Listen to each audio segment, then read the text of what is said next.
Hello world, and welcome to this edition of Tech on Fire with Blaze. Today we're going to be talking about virtual machine scale sets on Microsoft Azure and how you can use these to create highly available, scalable applications.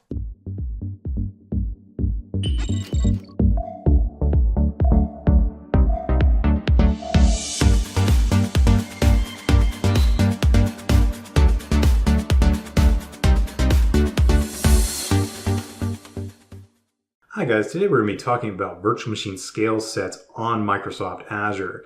Now, a virtual machine scale set is essentially a group of VMs or a set of VMs that are all created from a single base image. Now, that base image is used to basically create replicas of all the given virtual machines in the scale set. Now, these are essentially identical at creation. However, they might not be identical downstream once they are created. An event might happen in virtual machine 1 but not happen in virtual machine 2 and vice versa. So that implies that virtual machine 1 and virtual machine 2 won't be identical. However, you want to assume that every virtual machine on your virtual machine scale set is identical and that the same kind of events will happen in all of those. So that would imply that you don't want to persist data in a given virtual machine with the expectation that it's actually going to be there in every virtual machine. You want to persist your data, anything like a database or any kind of logging or something like that, that's important to your application outside of these virtual machine scale sets. Because it might be the case that one time when you go to scale, you'll get virtual machine 1, 2, 3, and 4, and then you scale that back to down to virtual machine 1, then 2. Then at a later date, you come back and scale that up to 4 nodes. You might get virtual machine 1, 2, 5, and 6, but not 3 and 4. There's no guarantee that any one virtual machine is going to come up in the set when you scale up, or that a given one is going to remain on when you scale down. So this is important to keep in mind whenever you start thinking about data persistence in your virtual machines. If you can plan for that, then virtual machine scale sets offer a lot of benefits to you, and that's including redundancy, scalability, and high availability. As we already mentioned, scalability is the one reason that they're called scale sets. And scalability can be done one of two ways. You can scale manually and you can scale automatically. Now, manual scaling might be something that you do on a given day of the year. Say like Black Friday, you're running an e-commerce website and you're going to see a huge increase in the volume of traffic on that day. So you go into the portal, you add about, maybe a 50% increase in the number of virtual machines in your scale set to handle that load. And then after the day is over, after the event is through, you can scale that back down to what it might look like under normal circumstances. You can also scale automatically based on metrics within a given virtual machine. One of those is CPU utilization.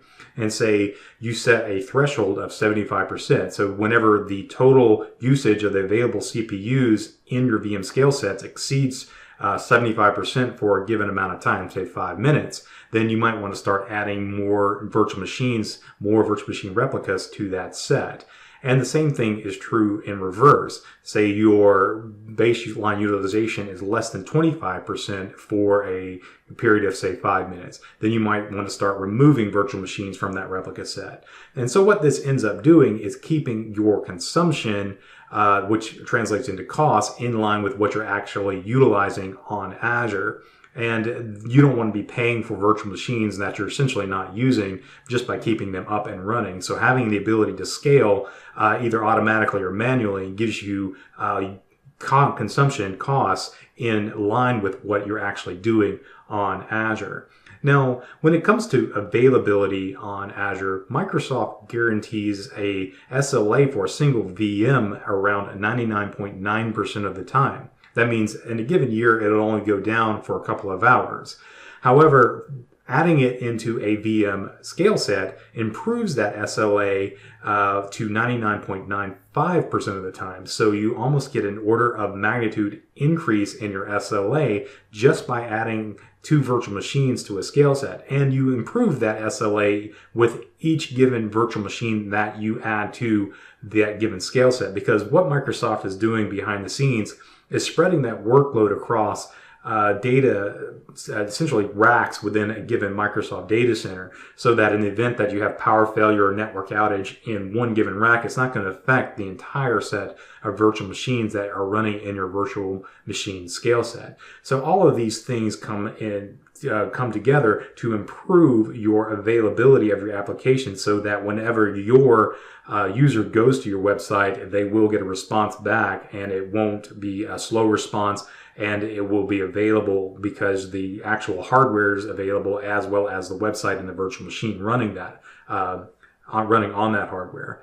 And to expose these kinds of things to the internet, what Microsoft uses is one of two technologies that are available in Azure. We're not going to get into details on these today, but these can be load balancers and application gateways. And essentially, a load balancer is just a layer 4 device that does TCP or UDP load balancing, and then does source NATing back to your virtual machines behind your load balancer. So if you're not familiar with routing, you can check that out in a link in the video description below.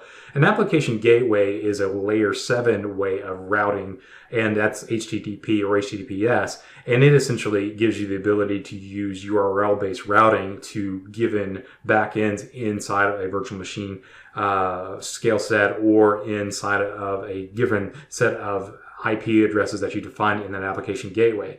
In either case, a load balancer or an application gateway gives you some kind of load balancing scheme, so that incoming traffic can come in on a single IP address and then be routed to any one of the virtual machines in the virtual machine scale set. Now, what the load balancer and the application gateway will also do is monitor those endpoints that it's trying to send traffic to. So in the event that you lose a virtual machine to an outage, or you scale back your virtual machine scale set, the load balancer is going to automatically detect that that virtual machine is no longer available, and then it's going to not route any new incoming traffic to that given virtual machine. And the same is true in reverse. In the event that you add more virtual machines to the scale set, that the load balancer is going to be able to detect those new virtual machines, and then it's going to be able to send the new incoming traffic to those newly added replicas in your virtual machine scale set. So with these load balancing technologies on Azure, you can actually create automatic load balancing across a huge number of virtual machines, and then only pay for the consumption that you're actually using when you scale up and scale down. So it's a really nice offering to keep your consumption in line with your actual usage. For this demo, I'm in the Azure portal, and I want to walk through the process of how I went about creating a virtual machine scale set from a virtual machine image. Now, a virtual machine image would be a very useful way of creating virtual machine scale sets, mainly because it allows you to customize the software on the virtual machine before you deploy it to the VM scale set. So what I did in this case is I created a generic Ubuntu virtual machine from the marketplace image for Ubuntu 18.04. And then I installed my software on it, and then all the supporting software it needs, and configured the virtual machine to start my software whenever the virtual machine boots. Then once I had all that running on this virtual machine, I shut it down and it deallocated. I went over here to the capture button. And what this capture button does is allows me to take an image of this virtual machine at the point in time that I'm actually doing this. And what this does is it takes a copy of the virtual hard drive and it sticks it into a resource group that I can use then to create other virtual machines from. Since I've already done this, I'm not going to go through the process, but if I were to click create, it would create that image. And to show you what that looks like, I'm going to discard my changes here. I'm going to go over to the virtual machine scale set group I have here and look at my image. So this is the image I created from that temp VM, that Ubuntu temp VM. And it's got the OS type as Linux, standard HD for the account type, and other features that I have turned on for this particular image. And notice I can create a single VM from this existing image. However, that's not really what I want to do with this. I actually want to create a virtual machine scale set from it. So for that, I'm going to come over here to add, and I'm going to search for VM scale set in the marketplace, and that's going to give me this right here. Now, once I click create, it's going to take me to a form to fill out for this particular VM scale set. So if I called it VM scale set VMSS1, I can select one of the generic images, but these aren't going to be very useful because they don't have my software on them. So I'm going to go to Browse All Images. Again, I get a list of all those images in Compute, or I can come over here to My Items and select my base image that I used from my other virtual machine. I'm going to select that. Now I have that one selected. I can select a subscription, resource group, whichever it may be. The location is locked into wherever that image is located. And it says the image and scale set must be in the same location. That's because this image is located in the East region. I can select availability zones, but I'll cover that at a later video, but I'm not going to talk about it today. You can fill out a username and password. I'm not going to do that for this because I'm not actually going to create it because I've already created one, but I do want to look at some of the options available here. Notice the instance count here. I can have 2 or multiple virtual machines on this VM scale set, and I can also change the size. Just because I created this as a DS1v2 doesn't mean that I can't choose a different size for this virtual machine. I chose the DS1v2 because that's a fairly beefy VM, not huge, but it's better than what I actually used in my VM scale set. I could choose this B1LS if I wanted to, and that's actually what I did to actually run the image. So once that image boots up, I don't really ever want to touch that virtual machine or anything like that. I just want it to run, and that's probably more than enough to run the application that I'm actually using in this virtual machine. So I can select that even though I used a much larger VM to provision the application. Now, notice down here I have options for auto scale and networking. I can enable auto scale, and this is where I can set those thresholds where I can have 1 to 10 VMs for the max. What's my CPU threshold and what's my scale out, scale in thresholds, and then I can increment by 1 or 2 more VMs in that case. And I don't have to, or I can just leave that off and let it manually do it. Notice I also have the ability to select between Application Gateway and Load Balancer. In my case, I selected Load Balancer and I configured a public IP address for it, and then create a new virtual network. And once you have all this configured, you can hit Create, and then this will end up creating something that looks like what I have in my virtual machine scale set resource group here. Now, I used a load balancer with a public IP address, and then I use that test image, temp VM image as the base image for my VM scale set. So if I come in here and look at my VM scale set, I think I set my instances to 4 instances and they're all up and running. If I want to scale this out or scale it back, I can come in here and scale it manually by simply using the slider here. So if I want to set that back to 2, I can set that to 2 instances and then click Save.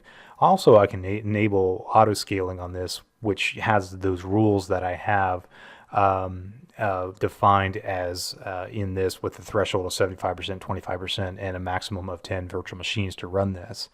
But I'm not going to use the auto scale. I'm going to use the manual scale, and then I'm going to set it to 2 instances of my virtual machine, and then hit Save, and then that will scale it back to 2 virtual machine instances, and it's going to deallocate these. Notice here though I had 1, 2, 5, and 6 running rather than 1, 2, 3, and 4. There is no guarantee that I got 1, 2, 3, and 4 when I had 4 instances. I actually got 4 instances, but I got 1, 2, it skipped 2, then went to 3, 5, and 6. And then as these are being deleted, whatever's in these virtual machines, I don't want to count on it being there. I actually want to persist any data that I would want as part of this application outside of these virtual machines. And since these are load balanced, I should be able to hit the IP address and on that is exposed to these virtual machines, and then it will allocate the traffic to one of these 2 virtual machines that I have running. So let's go do that. Let's go back out to my virtual machine and look at my load balancer here. Now I've got some inbound NAT rules for this. There's the public IP address for this. I'm not going to get into the details as to what this really looks like, but in any case, I can grab the front end IP address, and then it's basically going to be routing from my front end IP address to my back end pools, which would be my virtual machines here. It says not found. There's my 2 instances there. So I only have 2 instances running as of right now. Now that I have the IP address copied, what I'm going to do is take this out of full screen mode, and I'm going to look at these 2 tabs up here. Now, these 2 tabs I have pointed to the same IP address, 52.155.240.145, and this one got a reply back from the first virtual machine. That's why this is called VMSS demo V00001, and on this one I have a reply from VS demo V00002, and this is to show you that in the back end I am going to one of those virtual machines, and the load balancer is deciding which one to hit. So if I hit refresh on this, I might get back to 01, or if I hit it again, I might hit on 02, depending on how many times I'm willing to hit that button. Sometimes it's always going to go to 1, sometimes it'll stay on 2, just depending on what I'm doing. But in any case, I can get to one or more of those virtual machines that are running behind the load balancer, and the load balancers are going to decide which one to route that traffic to. So this wraps up our video for today on VM scale sets. Let me know what you think about VM scale sets, or if you have any questions about them in the comments down below.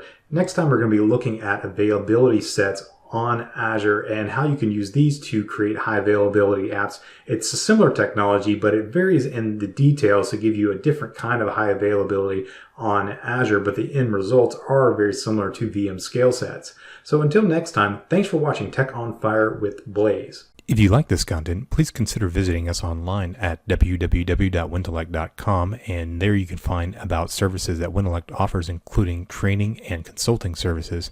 Also, please consider subscribing to this channel by clicking on the subscribe button and clicking the bell icon to get notifications when new content becomes available, and also comment down below. You can also follow me on Twitter at @TheOneMule, and also follow Wintelect on Twitter at WintelectNow or at Wintelect. We are constantly posting things about Azure-related technologies and things related to software development. You can also reach us by email at consulting@wintelect.com. Until next time, thank you.